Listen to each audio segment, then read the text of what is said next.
L'axe de résistance est un terme souvent évoqué dans les discussions géopolitiques au Moyen-Orient. Composé principalement de l'Iran, de la Syrie, du Hezbollah libanais et de divers groupes armés en Irak et en Palestine, cet axe revendique une posture anti-occidentale et anti-israélienne. S'il se présente comme un rempart contre l'impérialisme et l'expansionnisme, il est aussi au cœur de nombreux conflits régionaux. Mais quelles sont ses origines? Quelles sont ses faiblesses? Et est-ce que cet axe a réellement un avenir sur la scène internationale? Eh bien, c'est ce qu'on vous propose de découvrir dans cette vidéo. C'est parti! Mais c'est quoi exactement l'axe de résistance? C'est une coalition informelle qui regroupe plusieurs acteurs politiques et militaires du Moyen-Orient, principalement opposés à l'influence occidentale et israélienne dans la région. Son origine remonte à la révolution islamique iranienne de 1979, lorsque l'ayatollah Khomeini prend le pouvoir en Iran et adopte une politique étrangère résolument anti-occidentale et anti-israélienne. Dès lors, Téhéran commence à soutenir des mouvements armés partageant cette idéologie.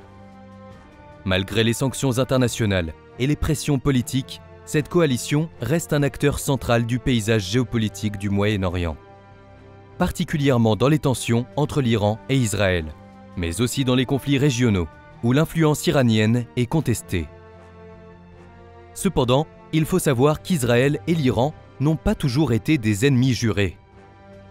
Avant la révolution islamique de 1979 et la création de la République islamique, l'Iran, en tant que pays non arabe, était un allié stratégique d'Israël. Mais la situation a changé avec la révolution iranienne. 6 jours seulement après le début de la révolution, Yasser Arafat, alors dirigeant de l'Organisation de libération de la Palestine, est devenu le premier dignitaire étranger à rencontrer l'ayatollah Khomeini et le gouvernement intérimaire à Téhéran. Quelques heures seulement après, l'Iran a rompu ses relations diplomatiques avec Israël. Cependant, les choses ne sont pas aussi simples. En effet, rapidement, l'Iran accepte le soutien militaire d'Israël. Ainsi, au cours des 10 premières années de la guerre Iran-Irak, Israël a fourni diverses formes d'assistance militaire à l'Iran par le biais d'intermédiaires. Mais dans les années 1980 et 1990, Israël et les États-Unis ont tous les deux accusé l'Iran d'être impliqué dans une série d'attentats à la bombe meurtriers, ce que l'Iran a nié.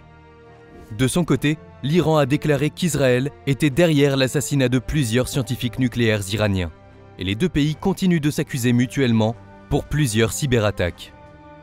Ainsi, au fil des années, les tensions entre les deux pays n'ont fait que s'intensifier. Mais quel est le lien entre l'Iran et les autres membres de l'Axe? Dans les années 1980, en pleine guerre civile libanaise, l'Iran joue un rôle clé dans la création du Hezbollah. En effet, le contexte de guerre civile et d'instabilité au Liban a permis à l'Iran, fraîchement transformé par la révolution islamique de 1979, d'étendre son influence dans la région. L'Iran a envoyé des membres des gardiens de la révolution dans la vallée de la Bekaa, au Liban, pour former et équiper des combattants chiites.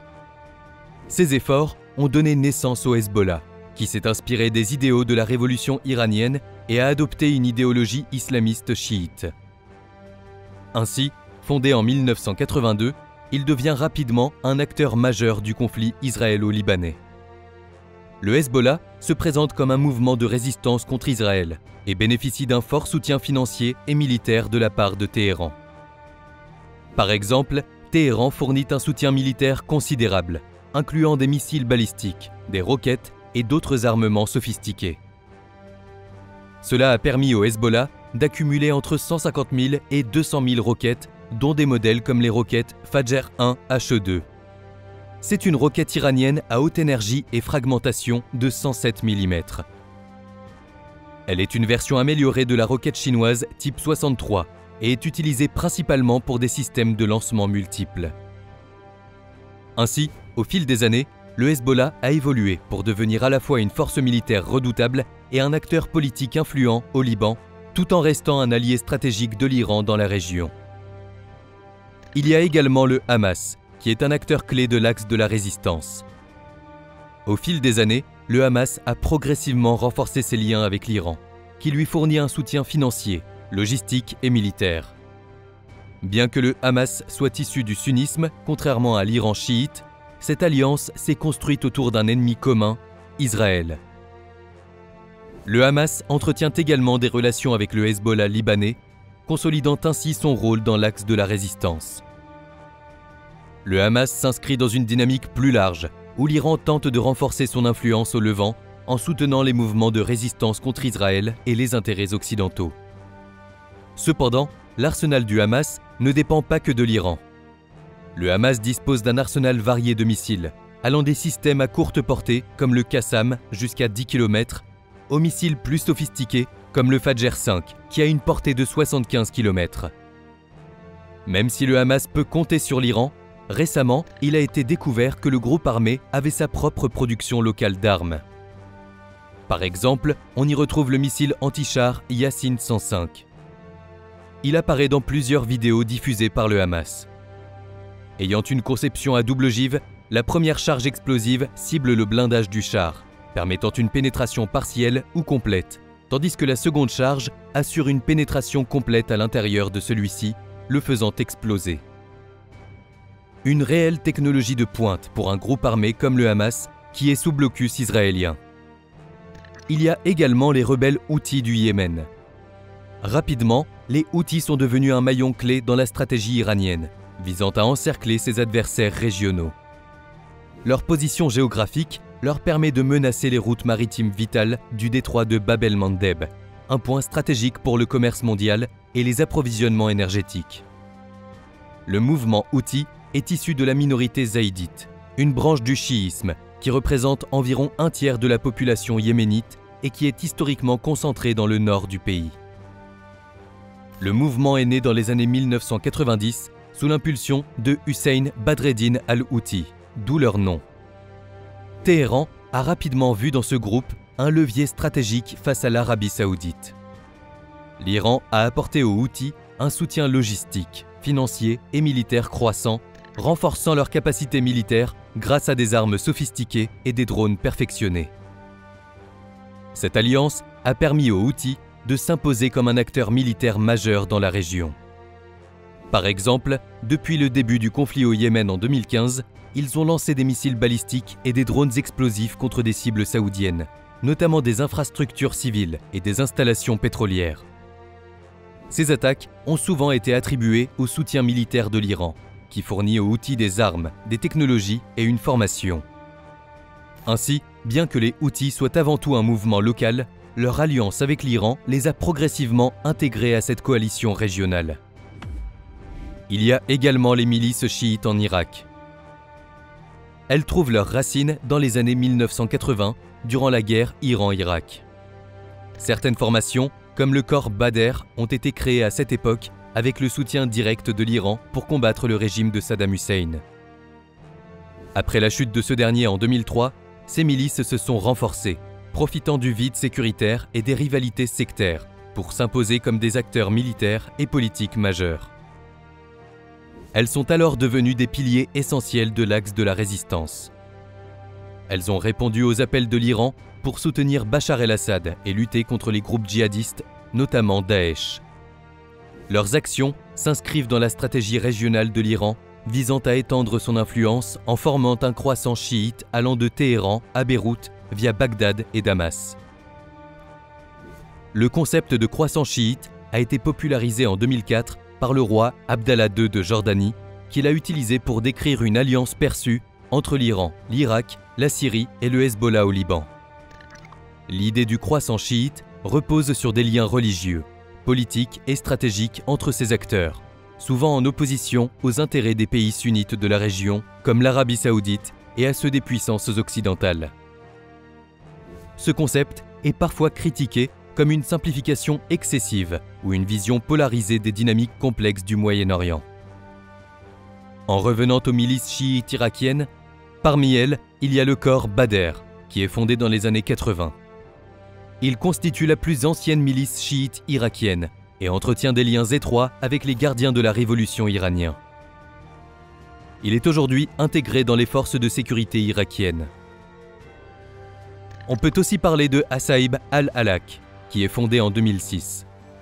Ce groupe est connu pour sa loyauté envers l'Iran et ses attaques contre les forces américaines en Irak. Il y a aussi Kataeb Hezbollah, l'une des milices les plus puissantes et idéologiquement proches de l'Iran. Elle est accusée d'avoir mené plusieurs attaques contre les intérêts américains dans la région. Enfin, Harakat al-Nujaba, créé en 2013, a joué un rôle clé en Syrie pour défendre le régime de Bachar el-Assad. Ces milices font désormais partie intégrante du Hachd al-Shabi, une coalition paramilitaire créée en 2014 pour combattre Daesh. Officiellement placée sous l'autorité du gouvernement irakien, cette structure reste toutefois influencée par Téhéran.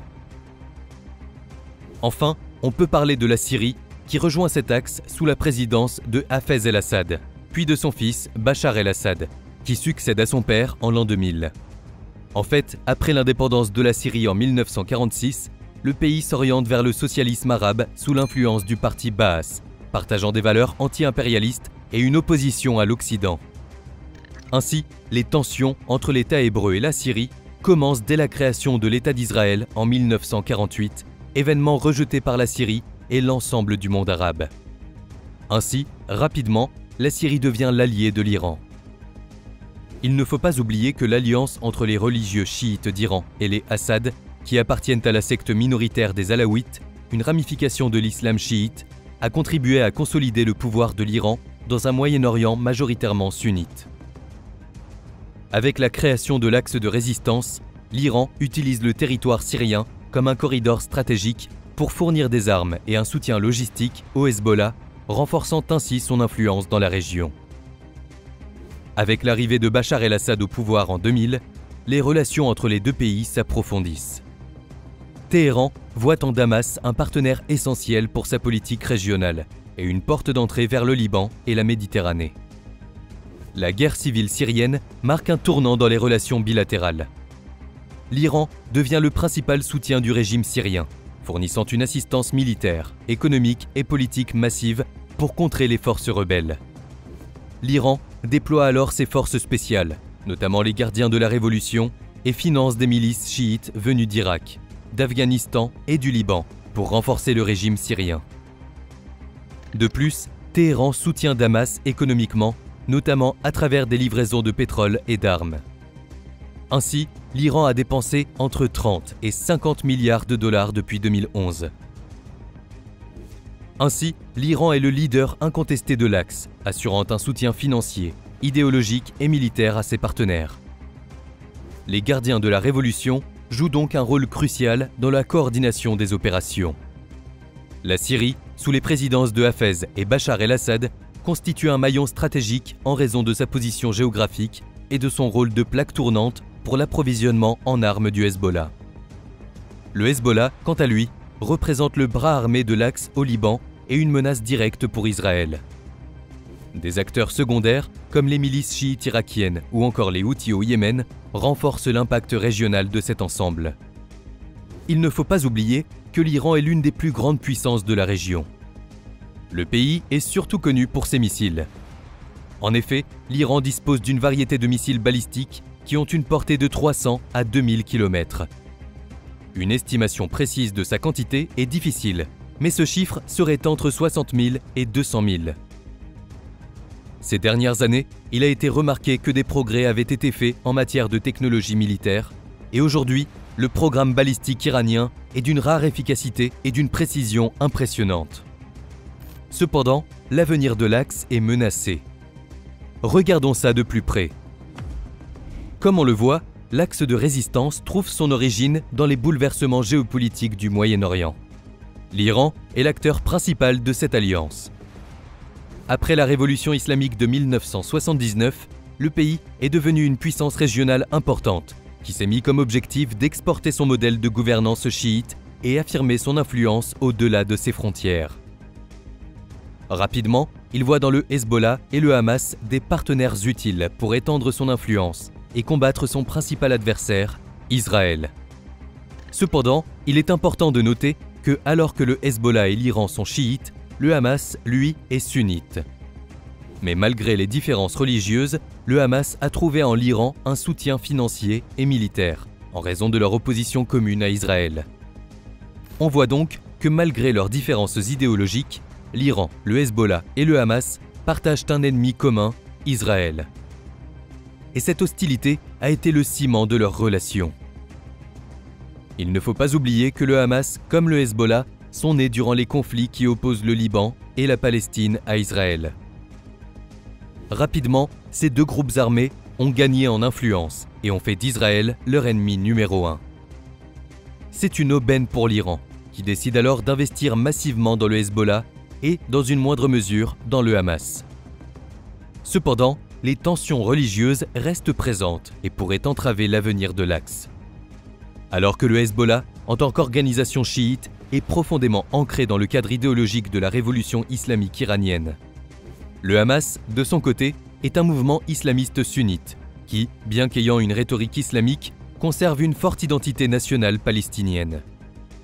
Ainsi, les objectifs du Hezbollah et du Hamas sont différents. Alors que le premier est surtout concentré sur la politique libanaise et la lutte contre Israël à partir du Liban, le second est focalisé sur la cause palestinienne et la gouvernance de Gaza. Il y a aussi des divergences politiques entre l'Iran et le Hamas, notamment pendant la guerre civile syrienne. En effet, en 2012, les relations se tendent lorsque le Hamas a refusé de soutenir l'allié de l'Iran, le président Bachar el-Assad, dans le contexte de la guerre civile syrienne. En réponse, l'Iran a cessé d'apporter une aide financière au Hamas et a réduit son soutien aux activités militantes du groupe. En fait, le Hamas, lui, a pris ses distances au début du conflit, en raison de sa sympathie pour les soulèvements populaires dans le monde arabe, souvent dirigés contre des régimes autoritaires. En 2015, le fossé s'est creusé en raison du rapprochement apparent du Hamas avec l'Arabie saoudite, adversaire de longue date de l'Iran. Cependant, depuis 2017, et notamment lorsque plusieurs pays arabes ont resserré leurs liens avec Israël, les relations entre l'Iran et le Hamas se sont dégelées et les efforts ont été déployés pour construire à nouveau une alliance. Ce désaccord a donc temporairement refroidi les relations entre l'Iran et le Hamas, bien que la nécessité de combattre Israël a permis de maintenir un certain niveau de coopération. En plus des tensions entre les membres, les tensions internes pourraient diminuer la puissance de l'axe. Par exemple, en Irak, même si le pouvoir des milices reste considérable, des divisions internes et des tensions posent des défis à leur cohésion. Ces rivalités concernent souvent le partage des ressources et l'influence politique. Il y a également des désaccords avec le gouvernement central sur des questions de contrôle et d'autonomie. Il en est de même pour le Hezbollah. Aussi sujets à des conflits internes, ils sont souvent liés à des rivalités de pouvoir, des désaccords stratégiques et des pressions externes. Par exemple, des divisions sont apparues entre les commandants militaires et les dirigeants politiques, notamment sur la manière de gérer les relations avec l'Iran et la Syrie, deux alliés clés.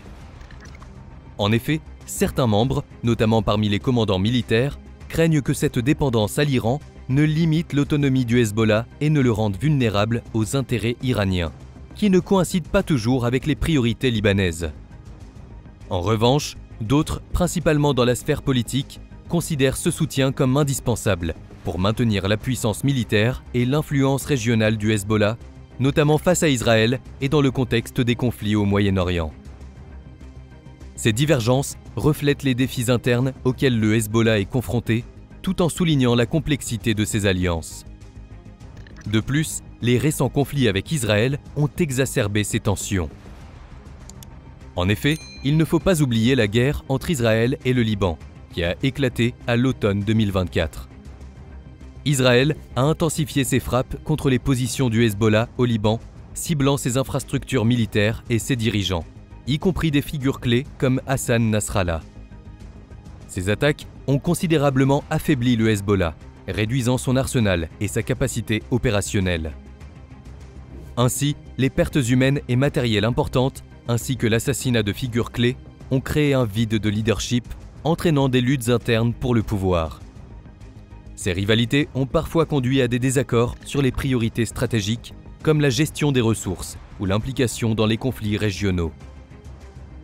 La République islamique d'Iran est également confrontée à une multitude de défis intérieurs, alors qu'elle se prépare à la succession du guide suprême.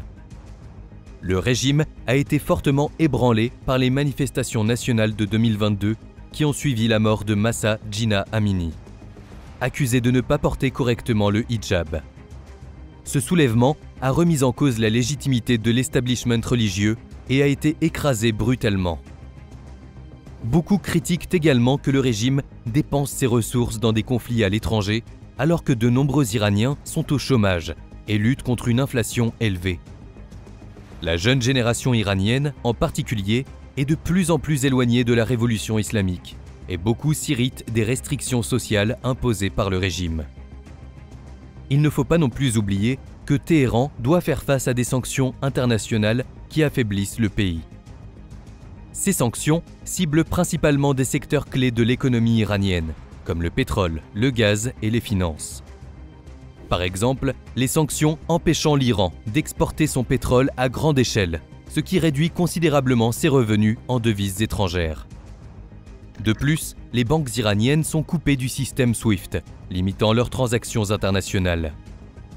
Ces restrictions ont entraîné une inflation galopante, une dévaluation de la monnaie et une détérioration des conditions de vie pour la population iranienne.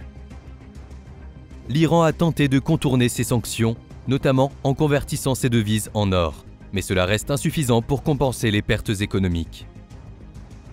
Il faut savoir que les raisons des sanctions sont principalement liées au programme nucléaire iranien.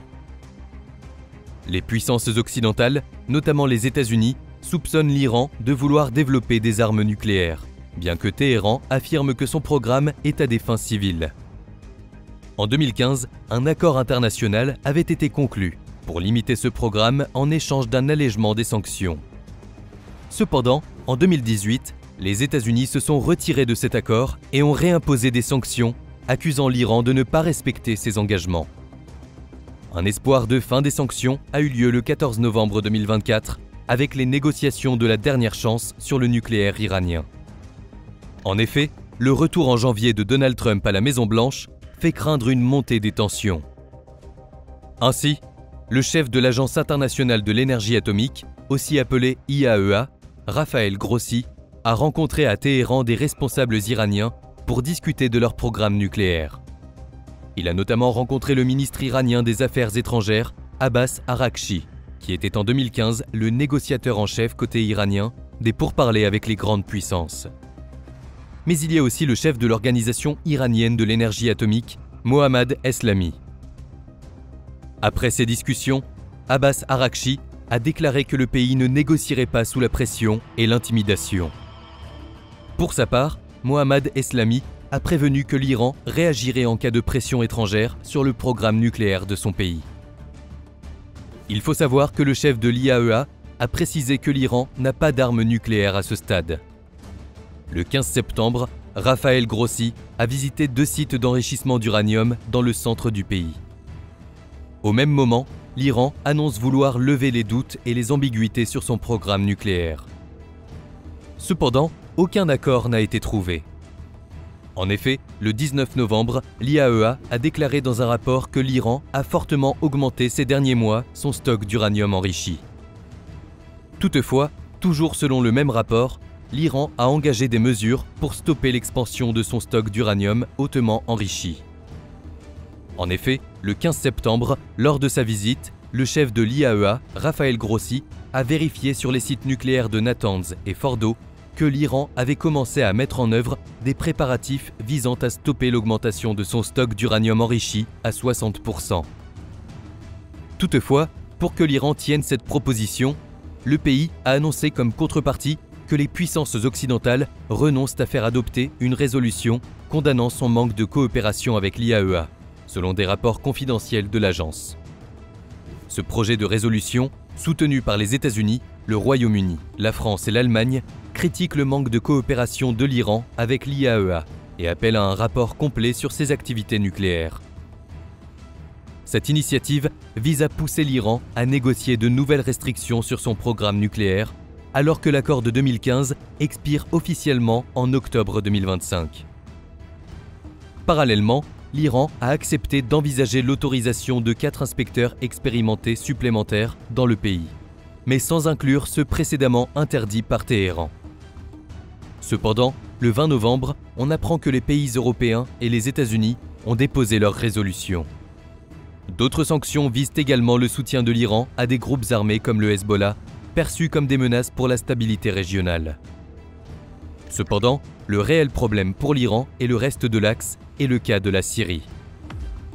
Comme vu précédemment, la Syrie sous le régime d'Assad a été un allié stratégique de longue date pour l'Iran, offrant un soutien essentiel pour les opérations iraniennes dans la région. Cependant, tout change le 8 décembre 2024, qui marque la fin de l'ère Al-Assad. Ainsi, avec la chute du régime syrien, l'Iran doit faire face à une réduction de son influence militaire, car le pays ne peut plus utiliser les bases militaires en Syrie pour projeter sa puissance dans la région. Il y a donc une diminution de son influence politique, car en perdant un allié clé, cela rend plus difficile la promotion de ses intérêts dans les discussions régionales et internationales. Mais cela a également un impact sur le reste des membres de l'axe de résistance, notamment sur le Hezbollah. La chute de Bachar el-Assad crée des perturbations des routes d'approvisionnement. En effet, les routes terrestres reliant l'Iran au Liban via la Syrie, souvent appelées le corridor chiite, sont compromises. Cela complique l'acheminement des armes et des ressources nécessaires au Hezbollah. En effet, le corridor chiite est une expression utilisée pour décrire les routes terrestres reliant l'Iran au Liban via l'Irak et la Syrie. Ces routes sont cruciales pour l'Iran afin de fournir un soutien logistique, militaire et économique à ses alliés chiites, notamment le Hezbollah au Liban. Elles permettent de transporter des armes, des munitions et d'autres ressources essentielles aux milices chiites soutenues par l'Iran. La sécurisation et le maintien de ces routes sont vitales pour l'Iran afin de renforcer son influence régionale et de contrer les adversaires occidentaux et israéliens. Le corridor chiite est donc un élément clé de la stratégie géopolitique iranienne au Moyen-Orient. Ainsi, la perte de cette route d'approvisionnement affaiblit les capacités opérationnelles du Hezbollah, déjà affaibli par la récente guerre avec l'État hébreu, qui dépend fortement du soutien logistique et militaire iranien acheminé par la Syrie. L'Iran va donc devoir réévaluer sa doctrine de défense, qui reposait principalement sur l'axe de la résistance. Surtout qu'à l'heure actuelle, le pays est affaibli sur la scène internationale, surtout avec l'élection de Donald Trump qui peut se montrer imprévisible, et Israël qui a démontré sa capacité à éliminer ses ennemis. Il est donc clair que l'axe de résistance, bien que fondé sur une opposition commune à Israël et soutenu par l'Iran, présente de nombreuses fragilités. Les divergences idéologiques et politiques entre les acteurs, notamment entre le Hezbollah et le Hamas, soulignent les limites de cette alliance. De plus, les tensions internes au sein des organisations, comme le Hezbollah et les milices irakiennes, menacent leur cohésion. Par ailleurs, l'Iran, pilier central de cet axe, doit faire face à des crises économiques et politiques croissantes, qui fragilisent sa capacité à maintenir son influence régionale. Ces vulnérabilités soulignent que, malgré sa puissance apparente, l'axe de résistance est loin d'être invincible et pourrait voir son influence s'éroder face à des pressions internes et externes grandissantes. De plus, la chute du régime de Bachar el-Assad marque un tournant géopolitique majeur au Moyen-Orient, fragilisant considérablement l'influence régionale de l'Iran. Privé de son allié syrien, Téhéran voit son corridor stratégique vers le Liban menacé, compliquant le soutien logistique vital au Hezbollah. Cette nouvelle donne affaiblit non seulement les capacités opérationnelles de cette milice, mais ébranle également l'ensemble de l'axe de la résistance. Face à cette perte stratégique, l'Iran devra repenser sa doctrine de défense et redéfinir ses alliances dans un contexte international de plus en plus hostile, marqué par la posture imprévisible de Donald Trump et les démonstrations de force israéliennes. Cette période d'incertitude pourrait donc redessiner les équilibres de pouvoir au Moyen-Orient, laissant l'Iran dans une position plus vulnérable que jamais.